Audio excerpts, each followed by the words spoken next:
Hey, Cleaning Nation, Mike Campion here with Jenell Newell, one of our amazing performance coaches. And today we are going to talk about something that I think we've both been dealing with our clients, and I think affects you, Cleaning Nation, as a whole. So one of the big things people come to us are systems, right? We got to get systems and got to get organized. They feel like they're overwhelmed. They're doing everything. A big part of that is delegation, right? So we certainly have to have systems to know what to delegate and how to do it and how they should do it and what needs to be done. And we can talk about that. But today we are going to dive into the physical piece of delegation and probably more importantly, what stops people from delegating. So one of my favorite reasons we have Jenell and Suzanne, our mindset performance coaches, on is I usually see things from a pretty tactical standpoint. If I can give you the logical reasons as to what would hold you back from delegating, but I'm a little short on the real truth, which is the thing at the gut. Like, I can tell you what people say stops from delegating. Jenell and Suzanne deal with what actually keeps people from delegating, when there's no one around and people are saying, here's what I'm really afraid of. So let's dive into, I'll let you kind of take it where you want, but we can talk about the importance of delegating, which I think most people get, right? Because either you're doing it or you're delegating it. And you're like, well, hold on, I got software, I got systems. That's delegation, right? You can delegate to a human, you can delegate to software, you can relegate it to not happening at all. But at any point, either it's not getting done or you're delegating or you're doing it. Those are the only three options. So I think everyone listening that is feeling like they're doing too much or like to do less gets the importance of delegating, and yet we don't. So I'll get into the tactical piece, but I would love your perspective, Jenell, or your experience from our clients is why people that say they want to delegate still end up doing everything.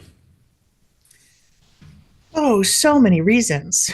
So I kind of want to separate this because I think it's important that there's kind of two conversations here. First of all, there's the obvious one, which is, are you going to delegate and hire cleaners? Right. And that one we hear a lot. Oh, well, I'm cleaning. I'm the best person to clean. I can't possibly trust my clients with other people. I can't trust other people to do the same kind of job. And we hear that a lot. And I know, Mike, you and I have talked about that.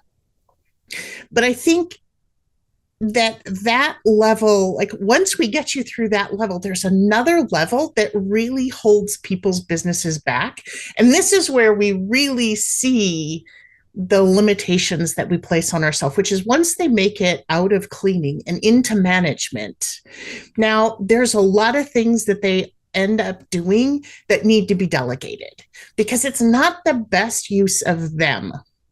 Right. So let me talk about the one that I spend a lot of time with my clients talking about, which is the books, looking at the numbers. Mm-hmm. So I think we've had maybe 3 clients that I've worked with that I've known about who have come into the program having accounting backgrounds, right? And so they pick this up as a second business. But 95% plus of the clients that we see do not go into a cleaning business because they think, woohoo, I want to do the books. And yet, let me add to what you're saying, Jenell. It's more extreme than what you just said. Again, Jenell's been with us not the whole time. This is my company. I've been here the whole time. So we've probably seen a couple dozen with accounting backgrounds in the whole time. So 3 in her experience is probably about right. The goofy thing is, who has just as bad of books as everybody else? The people with the accounting background. So even the people that know it. So first of all, yeah. I want to talk real quick on the getting out of cleaning. A lot of that is just weird beliefs of, my people won't tolerate it. My customers will freak out. You just got to get over that. When it comes to this part, this is where we have beliefs about ourselves. So there's 2 kinds. One is I just don't know how to do it, which may be true, but there's a lot of people that do that still don't, that know how to do it, but still don't, right? It's the trainer who's fat, or it's the teacher who's can't pass a test, or the coach who's broke, or whatever you want to call it. So please continue. I just wanted to tag on to what Jenell's saying, even though so if you're going, well, I don't know how to do that. We have people that do know how to do it. Their books are just, the mechanics car is always broken down. The guy or gal that knows accounting, his books or her books are always a mess. Please continue. So there's this concept that I hear a lot, which is, oh, well, I'm the only one that has, like, I can't possibly hire somebody to do it. And then even if they hire somebody to do it, they don't necessarily know who the right person is or what the numbers are that they should be looking at. And a lot of our clients are like, well, I don't know what I'm looking at, so I can't possibly understand it and use that data, right? And I know, you've built systems based on, you got to know your data in order to make informed decisions. So I think this is, and I'm kind of driving this whole conversation because I think a lot of our small business owners don't feel like they can outsource things like their bookkeeping or their customer happiness or their scheduling, because they're like, I'm not making enough money. Therefore, I can't possibly outsource this.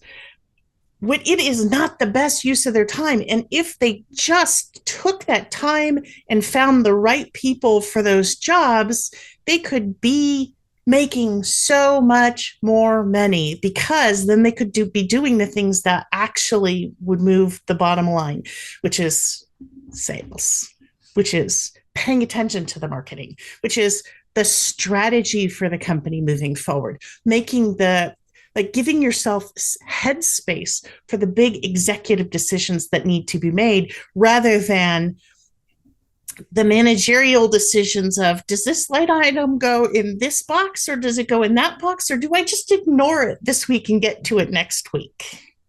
So I love what you're saying, and it's so true. If I may, I'm going to push even harder to the thing that I think many of our listeners are feeling in their gut, and I'm just going to vocalize it for them, and then we can kind of talk that through. So I think there's just levels of a lot of us, let's say you're out of the cleaning piece of it, which is great. And if you're not, step one, get out of the cleaning.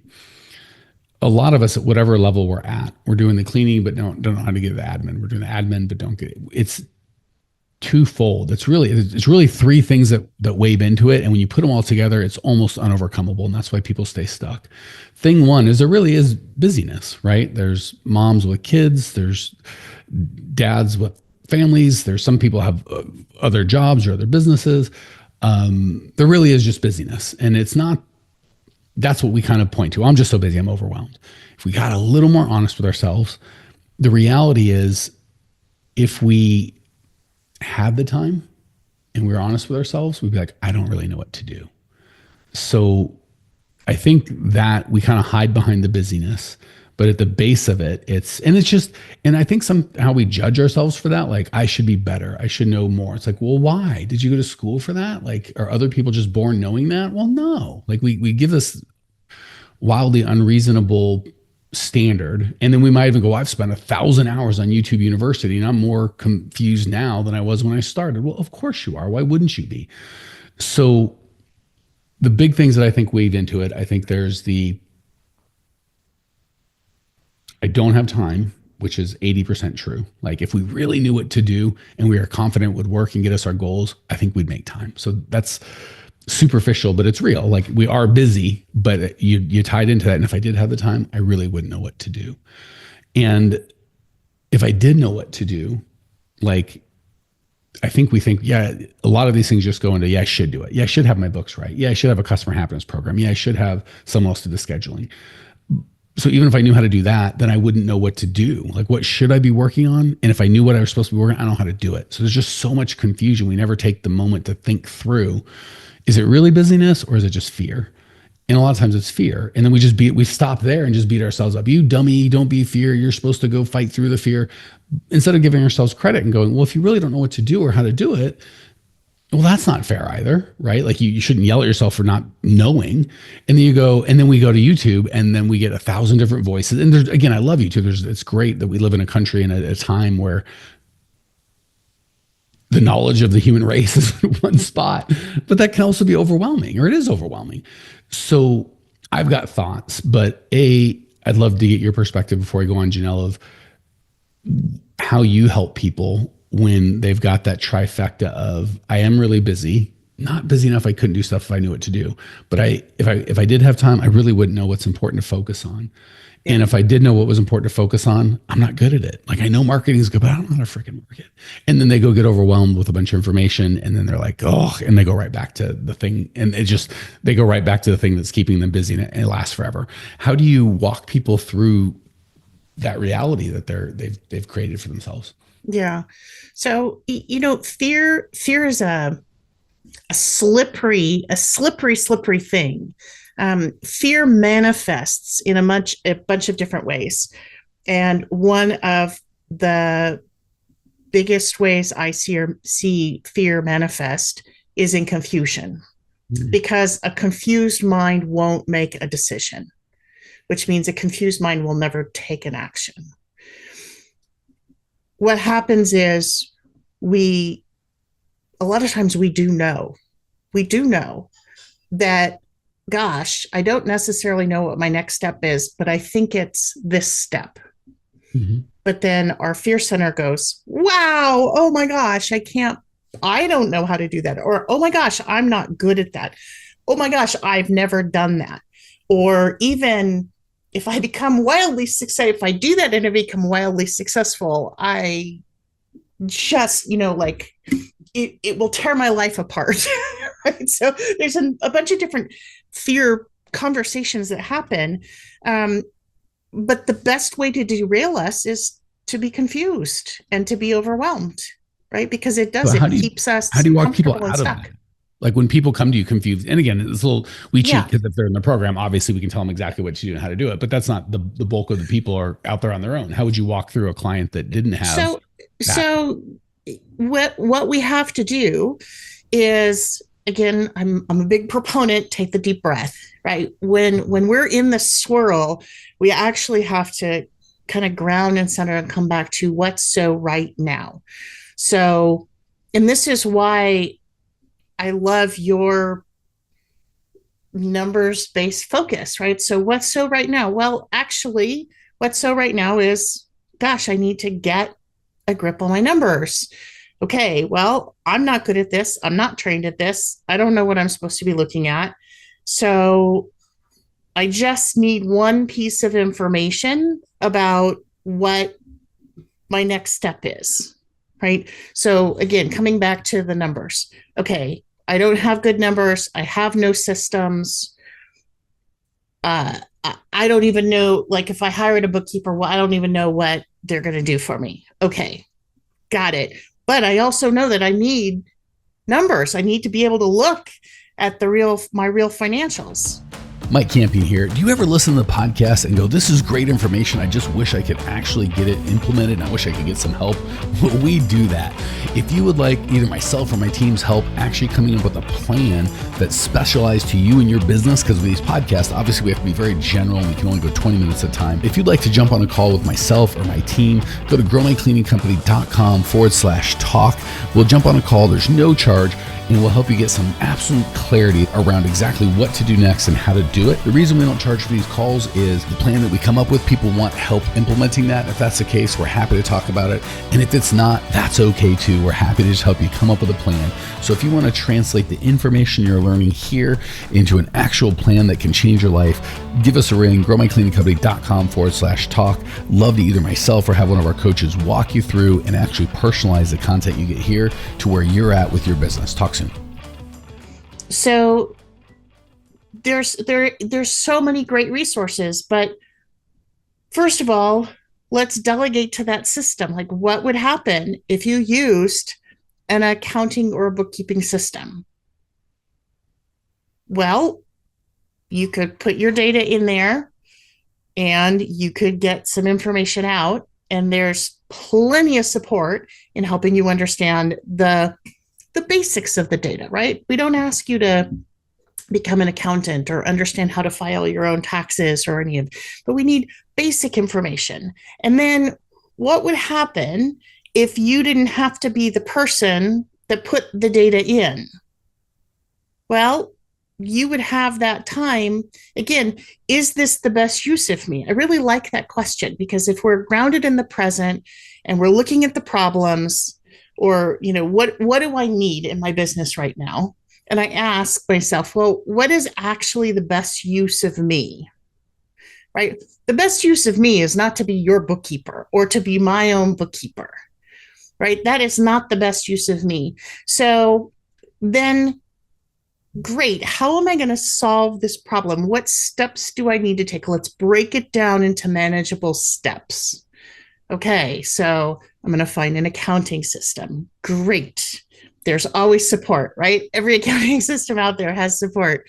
Great. Maybe I'm going to ask a couple of my friends or people that I've networked with or experts in the field what accounting systems they use for references. Maybe I'm going to start asking them who they use as bookkeepers. Maybe I'm going to reach out to some people, but I'm going to create a plan and a timeline for myself because all of this becomes now manageable, right? When we break it into steps, and then as our fears are like, oh my gosh, but I'm busy. I'm going to come back to this original, but I'm just too busy. We just want to break it into manageable little steps, but set a goal for ourselves. I understand that I'm busy, but a month, within 30 days, I'm going to have my books electronically. Like I'm going to have my books up electronically, and it's only going to take 15 or 20 minutes a day. And then my next step is to find somebody to delegate that to, because all of the time that you're spending right now on it can then be shifted again to the things that are way better use of your time.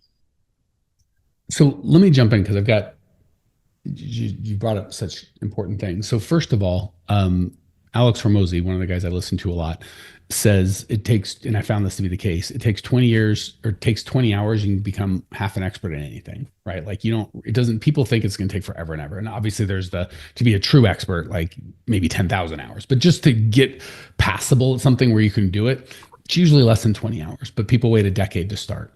And we found that in our accounting stuff, we help people walk through it because one of the problems, and if you're looking for an accountant, the big problem we find people have, which is why we hired our own accountant for our clients, our own accountants for our own clients, is they don't really understand accounting and they don't like being questioned. So they're not very good coaches and they just kind of yell at you and they're real cagey about the information because they're not really accountants. They're just trying to make money and they're certainly not coaches. So all that to say, if you're going to find someone, definitely find someone that can coach you and show you and is not playing it close to the vest with information. But when our clients get with them in well under 20 hours, they're like, that's it. That's the magic. Like someone that is interested in understands well enough to know how to pull back the curtain, and B, is interested in pulling it back the curtain. My favorite thing to hear is, because people, I'm not good at math. I'm not good online. It's too complex. I'm not good at, numbers scare me. I don't like money. All these crazy stuff. And then when someone shows them, they're like, that's it. That was the whole thing. It's like, that was the whole thing. And obviously we can get it done because we have a system for it in a couple hours, but on your own, you could get it done in 20 hours, right? And what most people do is they'll spend 8 hours manically doing something and they get overwhelmed. They run around and don't do it for another 2 years. And they run that around. Just pick 30 minutes a day for 40 days, not a big deal, right? And it won't take you 20 hours, but that's a big thing. So just to make it easy for you guys and gals, like Jenell said, find a plan. I think a lot of the problems, especially with YouTube University, there's some great information out there, but all the information's out there. Like what we have is great. And there's other people that have great stuff, but it's different than our stuff. So you got 19 cooks in the kitchen. I'm over here making lasagna. That guy's making a cake, and somehow we put it together, it doesn't taste so good. So if you're going to do it by yourself, that's fine. Just know it's going to take a little longer. But if you really focus for 20 hours, not futzed around on the internet with social media and this and that and answering emails and doing 1,000, you can do that forever and get nothing done. But if you really focus for 20 hours on how do I set up accounting for a cleaning business, you'd be an expert. If you're like, I've tried, I can't, it's too much, then find someone. Find one guy, one gal, right? A coach that'll really help you on accounting. It doesn't have to be us. Find someone you like. Doesn't matter. Just someone that knows what they're doing. So like Jenell said, start a plan, but follow through, right? Some people they do the first hour of learning 20 times as opposed to do all 20 hours all the way down to the bottom. So they'll be like, I'm going to check out QuickBooks, and QuickBooks puts them on a rabbit trail of this other thing. That puts them on a rabbit trail of this other thing. And they've spent their hours as opposed to just going, I'm going to find out exactly how to do accounting for a cleaning company. And I'm not going to get distracted, and I'm going to spend 5, 10, 15, 20 hours, whatever it takes. And I'm going to know it. And if you're just not that person, find a coach that can help you. But if you commit and you break it down to small chunks and you're consistent, again, most of us are like, oh, I'm going to go nuts on this. We stay up till midnight on 1,000 rabbit trails getting nowhere, and then we give up and don't do it. Just spend a half hour a day, keep getting to the bottom of it. And if you want to supercharge it, find someone that knows how to do it, whatever that it is, whether it's accounting, scheduling, delegating, hiring funnels, culture, all of it. Find a guy, find a gal that knows how to do it, that loves to teach, and have them help you. Or if not, just you're going to have to work harder, but you can still get to the bottom of it. So let's see if we can kind of put a bow on this. We started with people having trouble delegating, and their first thing, I think it's all fear, and maybe fear in the acknowledgement that I don't know what I should do. I guess the tactical side I'll give, and I'll let you end with your perspective from how you deal with our clients and people we help, is just from a philosophical standpoint, in a business that I found works better for not just me, but the people I see in business, is I'd rather go down swinging than go down banging my head against the same wall I kept banging it into. So it's okay if you're like, I tried QuickBooks before and I got overwhelmed and I didn't like it, so I'm not going to go back. What we're really saying is I'm afraid I'm going to do it and it's going to be painful. I'm going to quit again. I'll feel even worse about myself than I did at the beginning. Or I'm going to get a coach, but I got a coach before and it didn't work. Or I want to get married, but I dated before and I had a bad experience. Or fill in the blank with the thing that we did that we really want, but we're afraid. And maybe I would just encourage you to give yourself permission to go, I would rather, this may be a little controversial. I personally, if I was trying to get somewhere, I would rather be driving the wrong direction than staying still, which sounds crazy because like if you're staying still, you're not getting further from it. But if you're driving the wrong direction, you're actively going the wrong way. Yeah, but I'm still closer. I'm getting inputs. If I'm driving the wrong way, at some point I'm going to go, this doesn't look right. Like I got to ask her, something's going to happen or I'm going to go, I'm going to get data quicker. If I'm staying in the same spot, I could stay there till I died, right? A rut's just a coffin with the ends kicked out, right? So let's do something different. And if I'm going to fit, because if you keep doing what you're doing, the likelihood you're going to get what you've been getting or worse, because things tend to degrade, is approaching 100%. If you do something different, even if you just pick a random thing, it's not very smart that you don't even think through and play. You got a 50-50 chance of it getting, half 50 chance it gets worse, 50% it gets better, but at least you got a chance. So I would just encourage guys, gals to get away from that perfectionist, the rich people, the people living the life that I want. They don't make mistakes. They just went right from failure to success, and that's how it is. And that's not the truth at all. They just go from failure to failure with no lack of enthusiasm, right? They fail faster. So I want to encourage you, it's okay. I'd rather see you try 1,000 times to get QuickBooks because you'll learn something in the failing. Like, well, that didn't work because I trusted this guy and he was a knucklehead, and that didn't work because I went off on a bunch of tangents and that didn't work. Now you got, like Einstein or whoever Edison said, now when the newspapers, after years and years of not, talking about this electricity that didn't exist, they're like, you getting bummed out? You about ready to give up? He's like, no, I've discovered 99,000 ways that electricity doesn't work. I'm so close. So a lot of us are like, I don't want to make a mistake, or I made one mistake or two mistakes and I got burned, so I'm not going to make mistakes.